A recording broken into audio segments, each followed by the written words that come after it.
This video is sponsored by Conflict of Nations, the free online strategy game that gathers millions of players worldwide. Just as the Romans did in their day, your objective is to take over the world, define your own strategy, and build powerful armies by combining dozens of different unit types, such as nuclear submarines, tanks, and stealth fighters. Okay, so the Romans didn't have submarines and tanks, but you get the idea.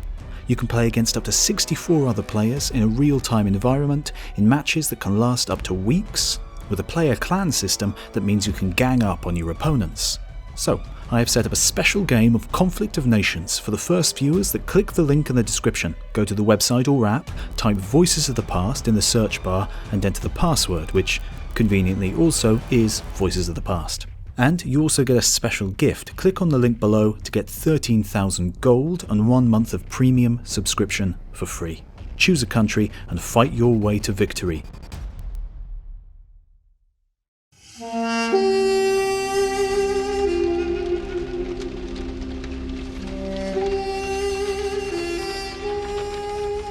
When Hasdrubal, the Carthaginian commander, threw himself as a suppliant at Scipio's knees, the general, turning to those around him, said, "Look, my friends, how well fortune knows to make an example of inconsiderate men. This is that very Hasdrubal who lately rejected the many kind offers I made him, and said that his native city and her flames were the most splendid obsequies for him. And here he is, with suppliant bows, begging for his life from me, and reposing all his hopes on me." Some of the deserters now came forward to the edge of the roof and begged the front ranks of the assailants to hold back for a moment. And when Scipio gave this order, they began to abuse Hasdrubal, some of them for having violated his oath, saying that he had often sworn solemnly that he would not desert them, and others for his cowardice and general baseness of spirit. At this moment, his wife, seeing Hasdrubal seated with Scipio in front of the enemy, came out from the crowd of deserters, herself dressed like a great lady, but holding her children, who wore nothing but their smocks, by each hand, and wrapping them in her cloak.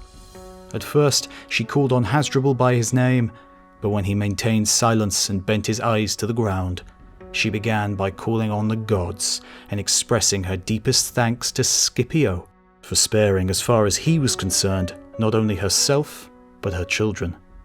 Then, after a short silence, she asked Hasdrubal how, without saying a word to her, he had deserted them all and betaken himself to the Roman general to secure his own safety, how he had thus shamelessly abandoned the state and the citizens who trusted in him and gone over secretly to the enemy, and how he had the face to sit now beside the enemy with suppliant bows in his hands, that enemy to whom he had often boasted that the day would never dawn on which the sun would look on Hasdrubal alive and his city in flames. Turning round to me at once and grasping my hand, Scipio said, "A glorious moment, Polybius, but I have a dread foreboding that some day the same doom will be pronounced on my own country."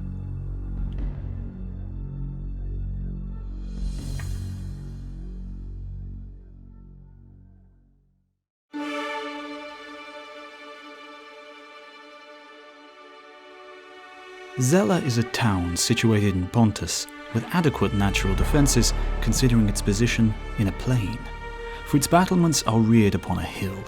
Here Pharnaces repaired the ancient works of his father's once prosperous camp and occupied the position with his entire forces. Caesar pitched his camp 5 miles distant from the enemy, and as he now saw that the valley by which the king's camp was protected would, if its width separated them, equally afford protection to a camp of his own, he ordered materials for a rampart to be carted within the entrenchments. The following night he left camp at the 4th watch with all his legions in light order and the heavy baggage left behind in camp, and surprised the enemy at dawn by capturing that very position where Mithridates once fought his successful action against Triarius. To this spot he ordered the slaves to bring from the camp all the accumulated material for the rampart, so that none of his troops should quit their work of fortification, since the intervening valley which separated the enemy's camp from the emplacements which Caesar had begun was not more than a mile wide.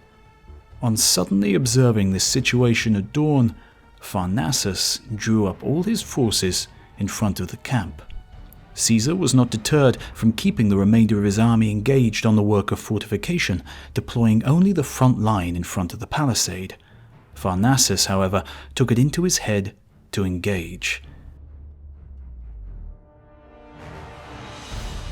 Whether it was the lucky associations of the spot that drove him to this course, or the small number of our troops which, according to his information, were standing to arms, or maybe even it was his confidence in that veteran army of his, which, as his envoys boasted, had fought and conquered upon 22 battlefields. Having decided to engage, he began the descent down the steep ravine.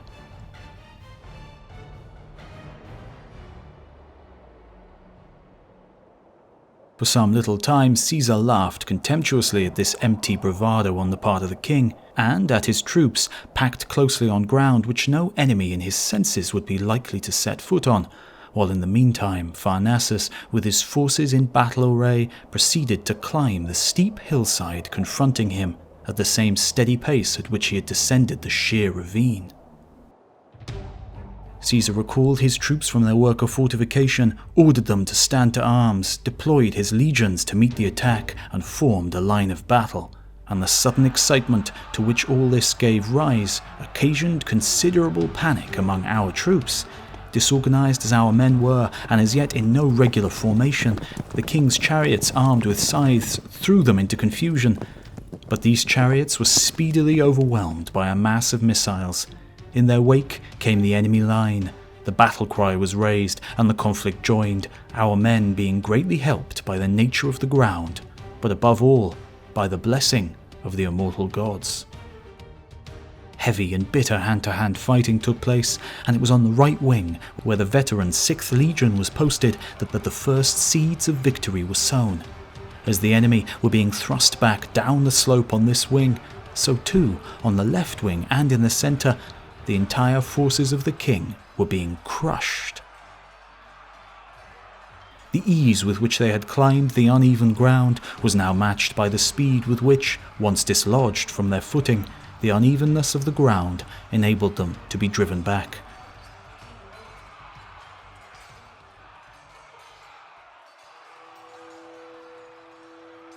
Consequently, after sustaining many casualties, some killed, some knocked out by their comrades falling on top of them, those whose nimbleness did enable them to escape nonetheless threw away their arms, and so, after crossing the valley, they could not make any effective stand from the higher ground, unarmed as they now were. Our men, on the contrary, elated by their victory, did not hesitate to climb the uneven ground and storm the entrenchments.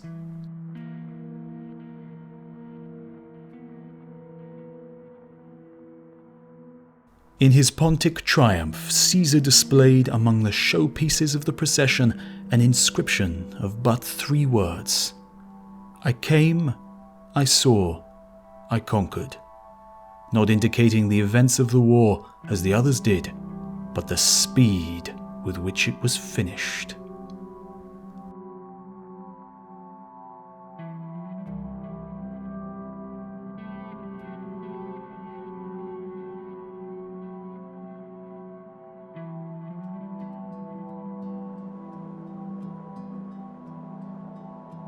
For now it was that the Roman general came and led his army against Eleazar and those Sicari who held the fortress Masada together with him.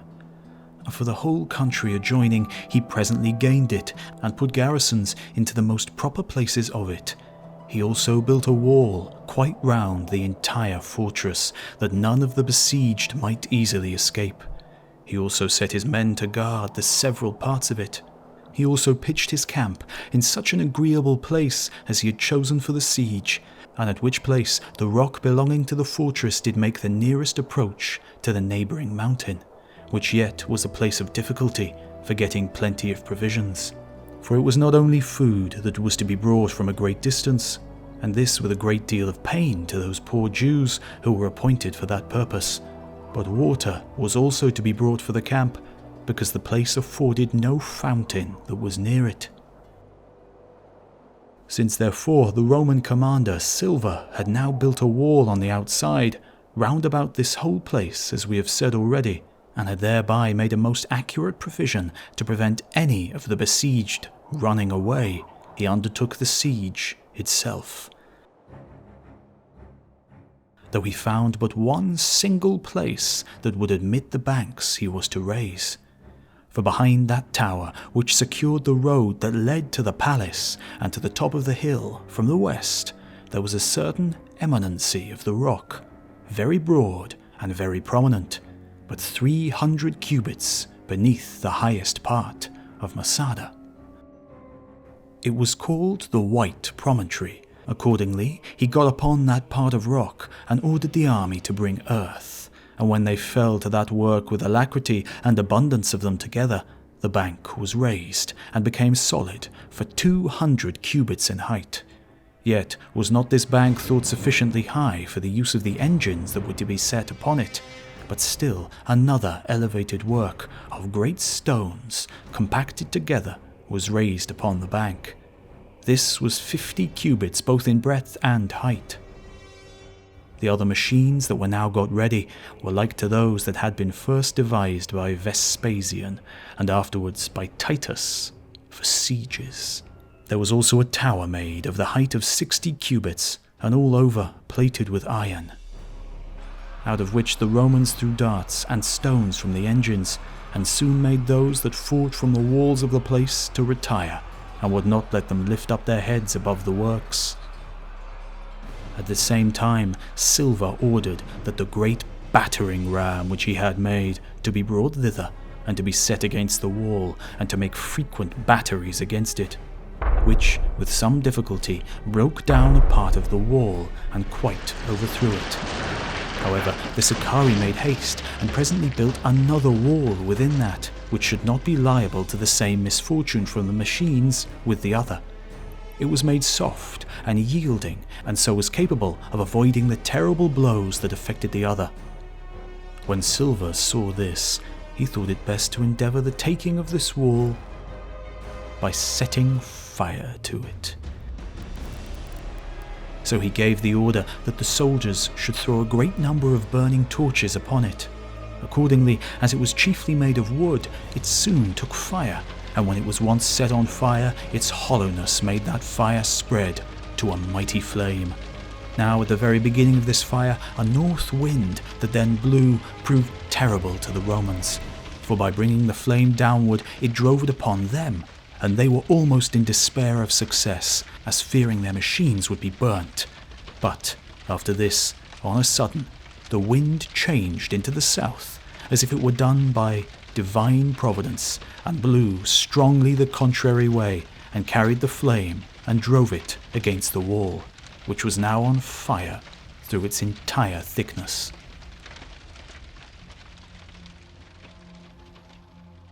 So the Romans, having now assistance from God, returned to their camp with joy, and resolved to attack their enemies the very next day, on which occasion they set their watch more carefully that night, lest any of the Jews should run away from them without being discovered.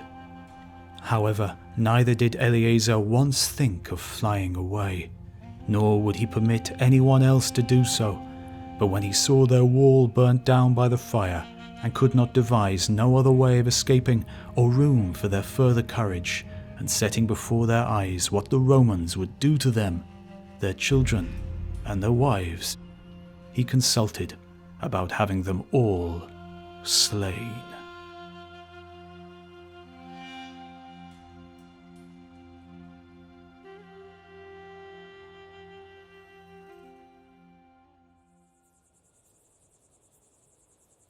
When we marched on from this place, the Persians, since their frequent losses made them dread regular battles with the infantry, laid ambushes and secretly attended us from the high hills on both sides, watching our companies as they marched, so that the soldiers all day long neither raised a palisade nor fortified themselves with stakes.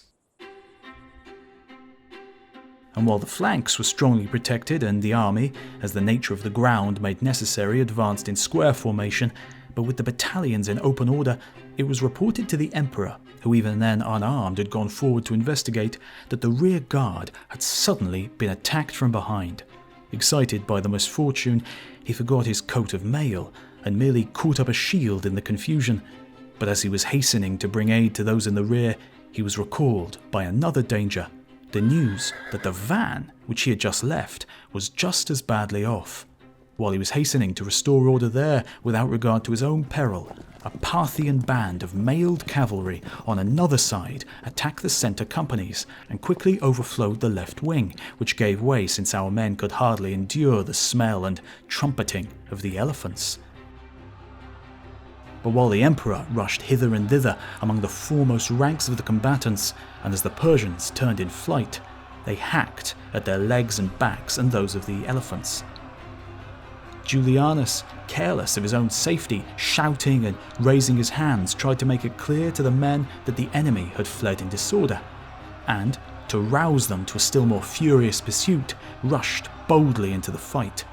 His guards, who had scattered their alarm, were crying to him from all sides to get clear of the mass of fugitives, as dangerous as the fall of a badly built roof, when suddenly, no one knows when, a cavalryman's spear grazed the skin of his arm, pierced his ribs, and lodged in the lower lobe of his liver. While he was trying to pluck this out with his right hand, he felt that the sinews of his fingers were cut through on both sides by the sharp steel. Then he fell from his horse. All present hastened to the spot. He was taken to the camp and given medical treatment. And soon, as the pain diminished somewhat, he ceased to fear. And fighting with great spirit against death, he called for his arms and his horse, in order by his return to the fight to restore the confidence of his men, and troubling nothing about himself, to show that he was filled with great anxiety for the safety of the others. But since Julianus's strength was not equal to his will, and he was weakened by the great loss of blood, he lay still, having lost all hope for his life, because, on inquiry, he learnt that the place where he had fallen was called Phrygia, for he had heard that it was fate's decree that he should die there.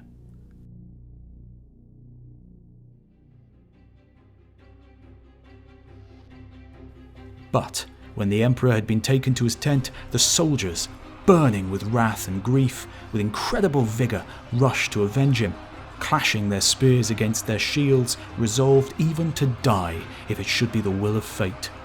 And although the high clouds of dust blinded the eyes, and the burning heat weakened the activity of their limbs, yet as though discharged by the loss of their leader, without sparing themselves, they rushed upon the swords of the enemy. On the other hand, the exulting Persians sent forth such a shower of arrows that they prevented their opponents from seeing the bowmen. Before them slowly marched the elephants, which, with their huge size of body and horrifying crests, struck terror into horses and men. Further off, the trampling of the combatants, the groans of the falling, the panting of the horses, and the ring of arms were heard, until finally both parties were weary of inflicting wounds, and the darkness of night ended the battle.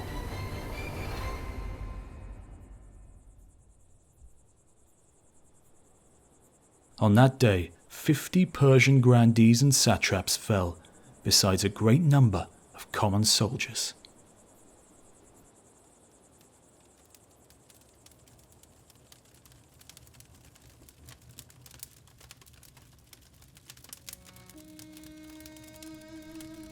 While these things were happening in Jebus, a dreadful rumour came from the west. Rome had been besieged, and its citizens had been forced to buy their lives with gold. Then, thus despoiled, they had been besieged again, so as to lose not their substance only, but their lives. My voice sticks in my throat, and as I dictate, sobs choke my utterance.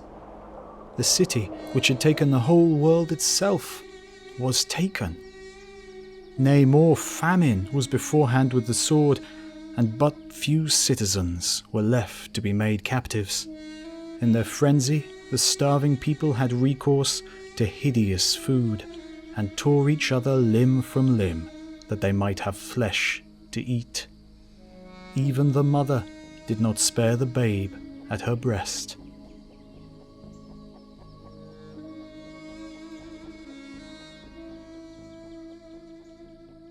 Don't forget, use the link in the description to play Conflict of Nations and get 13,000 gold and a month of premium subscription for free. Join a huge community of millions of players in the game and Discord. Choose a country and fight your way to victory.